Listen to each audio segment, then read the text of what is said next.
नमस्कार दोस्तों, स्वागत है आपका स्टडी फॉर सिविल सर्विसेज में। फ्री वीडियो के लिए चैनल को तुरंत सब्सक्राइब कर लीजिए और नोटिफिकेशन को जरूर ऑन कर लेना। हमारा फ्री वाला टेलीग्राम ये वाला ग्रुप जरूर से जरूर ज्वाइन कर लीजिएगा। नमस्कार विद्वान साथियों, मैं दुर्गे विश्वकर्मा स्वागत करता हूँ स्टडी फॉर एग्जाम्स में। दोस्तों, UPPSC BO mains GS answer writing का यह 5वां दिन है। इसमें भी हम लोग 5 प्रश्न देखेंगे। आइए देखते हैं लघुत्तरीय प्रश्न कौन कौन से लिए गए हैं। लघुत्तरीय प्रश्नों में जो पहला प्रश्न लिया गया है, जैन और बौद्ध धर्म की 2 समानताएं और 2 अंतर लिखिए। दूसरा जो प्रश्न है, भारतीय संविधान सभा के प्रारूप समिति के अध्यक्ष कौन थे, उस समिति के सदस्यों के नाम भी लिखिए। आते लघुत्तरीय प्रश्नों में 3 प्रश्न लिया गया है। पहला जो प्रश्न है, कर क्या है। दूसरा जो प्रश्न है, अवतल दर्पण के उपयोग लिखिए। तीसरा जो प्रश्न यहाँ पे लिया गया है, उत्तर प्रदेश के प्रमुख मेले कौन कौन से हैं। यह इस प्रकार से प्रश्न लिया गया है। टोटल 5 प्रश्न लिया गया है। पहला जो प्रश्न है आपके हिस्ट्री पोर्शन से है। दूसरा जो प्रश्न है आपके पॉलिटी पोर्शन से है। तीसरा जो प्रश्न है आपके इकोनॉमी से लिया गया है। चौथा प्रश्न आपके साइंस पोर्शन से, और 5वां जो प्रश्न लिया गया है यह यूपी स्पेशल से लिया गया है। इस प्रकार से 5 प्रश्न यहाँ पे लिया गया है। आप लोगों की परीक्षा में 40 प्रश्न आएंगे और सभी प्रश्न आपके करने अनिवार्य होंगे। तो आप लोग परीक्षा में जितने शब्दों में उत्तर लिखने को कहा जाए आप लोग उतने ही शब्दों में लिखने की कोशिश करेंगे, क्योंकि अगर आप लोग किसी प्रश्न के ऊपर अधिक समय दे देंगे तो किसी दूसरे प्रश्न के लिए आपको समय कम पड़ जाएगा। तो इसलिए मैं आप लोगों के यहाँ पे कुछ सेलेक्टिव टॉपिक भी लेकर आया हूँ और आपको किस प्रकार से लिखना वह भी मैं बताऊँगा। तो आइए देखते हैं आज का पहला प्रश्न। हम लोग प्रश्न है, जैन और बौद्ध धर्म की 2 समानताएँ और 2 अंतर लिखिए। आइए सबसे पहले हम लोग समानताओं को देखते हैं। वेदों की प्रामाणिकता को अस्वीकार कर दिया। जैन और बौद्ध धर्म के अनुयायियों ने वेदों की प्रामाणिकता को अस्वीकार भी कर दिया और वहीं पे ब्राह्मणों द्वारा बनाए गए कर्मकांडों का भी विरोध किया था। आइए देखते हैं दूसरा समानता, अहिंसा और सदाचार पर दोनों ही धर्मों ने बल दिया था। जैन और बौद्ध धर्म के अनुयायियों ने अहिंसा और सदाचार पर विशेष रूप से बल दिया था। तीसरी जो समानता है, दोनों धर्मों में संगीत आयोजन की परंपरा थी। संगीत का अर्थ होता है सम्मेलन, अर्थात धार्मिक सम्मेलन। जैन और बौद्ध धर्म में धार्मिक सम्मेलन की एक विशेष महत्व था। इसी कारण से बौद्ध धर्म में प्रमुख रूप से 4 सम्मेलन हुए थे। पहला जो हुआ था वह राजगीर में हुआ था, दूसरा वैशाली में, तीसरा जो वह पाटलिपुत्र में हुआ था और चौथा जो है कुंडलवन अर्थात कश्मीर में हुआ था। इसके बाद भी कुछ सम्मेलन हुए थे और वहीं से प्रमुख रूप से जैन धर्म में 2 सम्मेलन हुए हैं। पहला जो है पाटलिपुत्र में हुआ था और दूसरा जो है वल्लभी में हुआ था। तो इस प्रकार से जैन और बौद्ध धर्म में संगीत के आयोजन की एक विशेष महत्व दिया जाता था। आइए इसके अंतर को हम लोग देखते हैं। बौद्ध धर्म आत्मा में विश्वास नहीं करता था, जबकि जैन धर्म में इसकी प्रधानता विद्यमान थी। आइए देखते हैं इसके दूसरा अंतर। आइए देखते हैं हम लोग दूसरा अंतर, बौद्ध धर्म की अपेक्षा जैन धर्म में अहिंसा और अपरिग्रह पर अधिक बल दिया गया। अपरिग्रह का अर्थ होता है किसी भी चीज़ का अधिक संचय ना करना।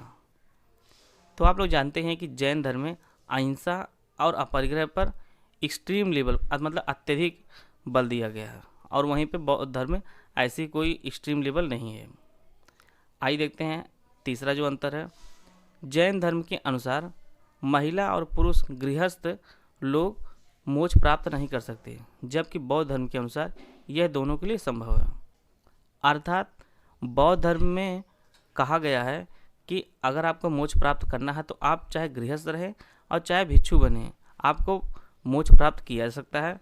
और वहीं पे जैन धर्म में कहा गया है कि गृहस्थ लोग जो है जो घर पे रहकर जीवन यापन करते हैं उनको मोक्ष नहीं प्राप्त हो सकता है। तो इस प्रकार से हम लोग जैन धर्म और बौद्ध धर्म की 2 समानताएं और 2 अंतर को जान चुके हैं। आइए देखते हैं अगला प्रश्न। हम लोग प्रश्न है, भारतीय संविधान सभा की प्रारूप समिति के अध्यक्ष कौन थे, उस समिति के सदस्यों के नाम भी लिखिए। वर्ष 1947 में संविधान सभा ने संविधान का मसौदा तैयार करने के लिए डॉक्टर भीमराव अंबेडकर की अध्यक्षता में एक प्रारूप समिति का गठन किया था। प्रारूप समिति के अध्यक्ष जो है डॉक्टर भीमराव अंबेडकर जी थे और उनके साथ जो है 6 सदस्य और थे। उन सदस्यों का आप लोग नाम जान लीजिए। पहले जो सदस्य थे वह अल्लादी कृष्ण स्वामी अय्यर थे। दूसरे जो सदस्य थे एन गोपाला स्वामी अयंगर जी थे और इनके साथ जो है KM मुंशी जी थे, और चौथे जो सदस्य थे इनके साथ सैयद मोहम्मद सादुल्ला जी थे। पांचवें जो सदस्य थे वह BL मित्रा जी थे, और छठे जो सदस्य थे वह DP खेतान जी थे। इस प्रकार से भीमराव अम्बेडकर सहित कुल 7 सदस्य जो है प्रारूप समिति में थे। और वहीं पे BL मित्रा के स्थान पर बाद में N माधवराव जी को लिया जाता है, और DP खेतान जी की मृत्यु हो जाती है, उनके स्थान पे TT कृष्णाचार्य जी को प्रारूप समिति में शामिल कर लिया जाता है। यह आप लोगों के सामने 7 सदस्य हैं, आप लोग इनको देख लीजिए। आइए देखते हैं हम लोग अगला प्रश्न। प्रश्न है, कर क्या है? किसी राज्य द्वारा व्यक्तियों या विविध संस्थाओं से जो धनराशि अर्जित किया जाता है उसे कर या टैक्स कहते हैं। टैक्स का मुख्य उद्देश्य जनता को वस्तु और सेवा उपलब्ध कराने के लिए पर्याप्त धनराशि इकट्ठा करना होता है।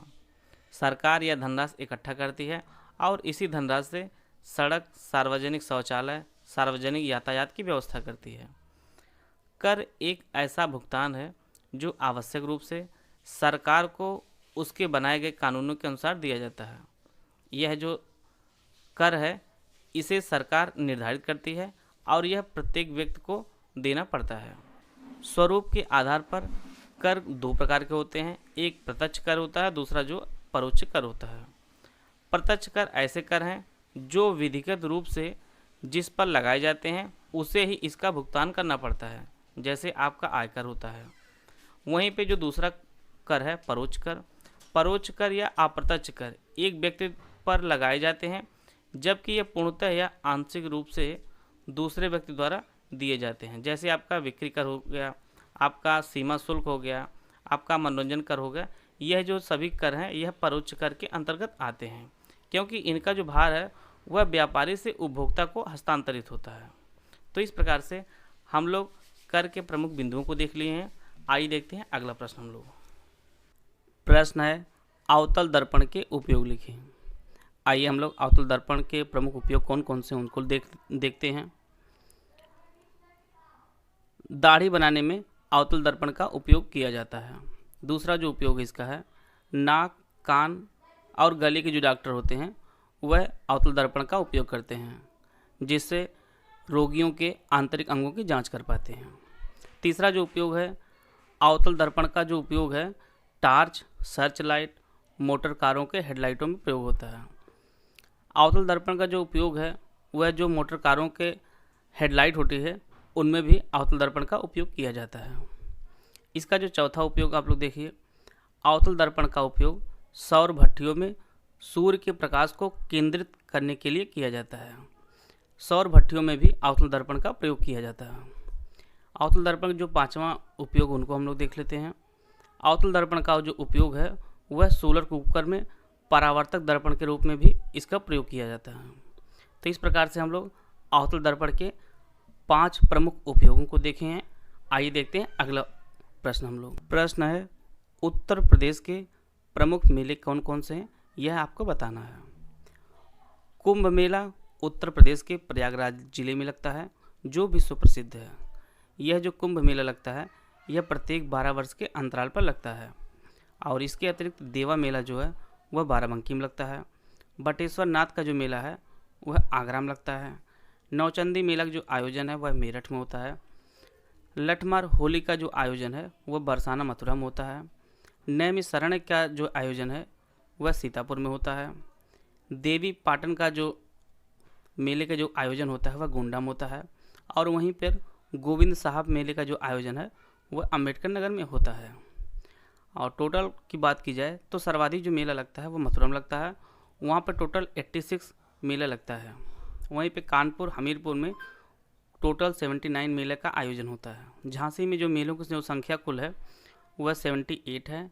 और आगरा में जो कुल मेलों की संख्या है वह 72 मेला आगरा में लगता है। और हिंदू मुस्लिम एकता का जो प्रतीक है सुलहकुल उत्सव, इसका जो आयोजन है वह आगरा में किया जाता है। तो इस प्रकार से हम लोग उत्तर प्रदेश के प्रमुख मेलों के बारे में जान गए। सर्वाधिक मेला कहाँ पे लगता है, ये सब जो प्रमुख पॉइंट हैं हम लोग उसको कवर कर लिए हैं। इस वीडियो की जो PDF है मैं अपने Telegram group study for exam में शेयर करूँगा। आप लोग इसे लेकर जितने भी प्रश्न मैं आप लोगों को करा रहा हूँ, आप लोग डेली इसका रिवीजन करेंगे, जिससे आपके परीक्षा से पहले अच्छी तैयारी हो सके। वीडियो अगर आपको अच्छा लगे तो आप लाइक कर सकते हैं, चैनल सब्सक्राइब कर लीजिए।